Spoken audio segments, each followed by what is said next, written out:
C'est une belle et grande station à hydrogène, l'une des plus importantes de France, avec 4 pompes. 3 d'entre elles peuvent alimenter des utilitaires, des camions, des bus et des bennes à ordures, avec une pression à 350 bars, et une 4e peut accueillir des véhicules légers. Avec une pression supérieure de 700 bars, elle peut accueillir plusieurs dizaines de véhicules par jour. L'hydrogène est produit sur place grâce à un électrolyseur de 1 MW, et il est distribué aux véhicules, dont par exemple les premiers bus qui vont rouler dans la métropole. Dans un premier temps, la station va surtout alimenter des bennes à ordures ménagères, des camions bennes rétrofités à l'hydrogène et qui roulent déjà dans Dijon. Ils seront à terme 22 d'ici 2035. C'est le premier maillon d'un projet ambitieux sur l'hydrogène que porte la métropole malgré des difficultés de mise en œuvre.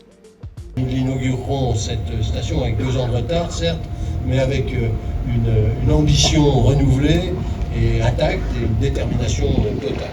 Dans un premier temps, cette installation alimentera donc 4 bennes à ordures ménagères qui seront mises en exploitation dès le début de l'été, c'est-à-dire début juillet. À terme, la station sera alimentée en électricité verte produite par la combustion des déchets grâce à l'UVE qui est située à proximité. Cela renforcera l'indépendance énergétique de notre territoire en offrant une alternative durable en circuit court.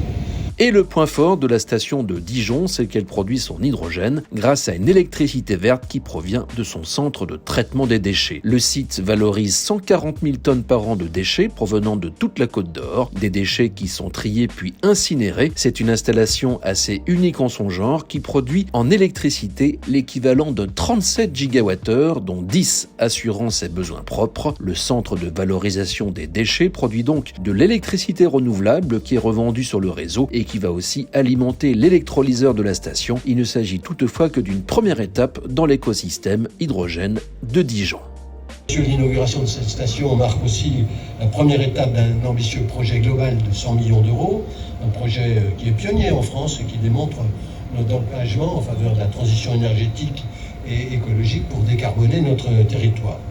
Ce projet suscite des remarques, c'est bien normal, mais il incarne notre vision de l'avenir de notre métropole, c'est-à-dire une métropole exemplaire en matière de transition énergétique. L'autre chantier majeur concerne le renouvellement des bus pour sortir du diesel et panacher entre l'électrique et l'hydrogène. La métropole de Dijon avait choisi le fabricant belge Van Holl, mais celui-ci a fait faillite. Sa commande ne pourra donc être honorée et un autre appel d'offres va être lancé. Le polonais Solaris fait partie des candidats possibles. C'est une difficulté supplémentaire, mais Dijon ne baisse pas les bras pour autant. À partir de 2026, une seconde station va être implantée à proximité du dépôt de bus exploité par Keolis. Progressivement, les personnels vont être formés pour accueillir les futurs bus à hydrogène. Lors de notre passage, le site avait par exemple en test ce bus à hydrogène d'Iveco, réalisé en partenariat avec Hyundai. La métropole de Dijon envisage d'acquérir une 60aine de bus à hydrogène d'ici 2035, ce qui représente déjà un volume significatif. Ces bus assureront les tournées les plus longues sur les itinéraires les plus exigeants. Les bus à hydrogène offrent l'avantage de proposer 300 km d'autonomie et un plein rapide qui ne prend que 20 minutes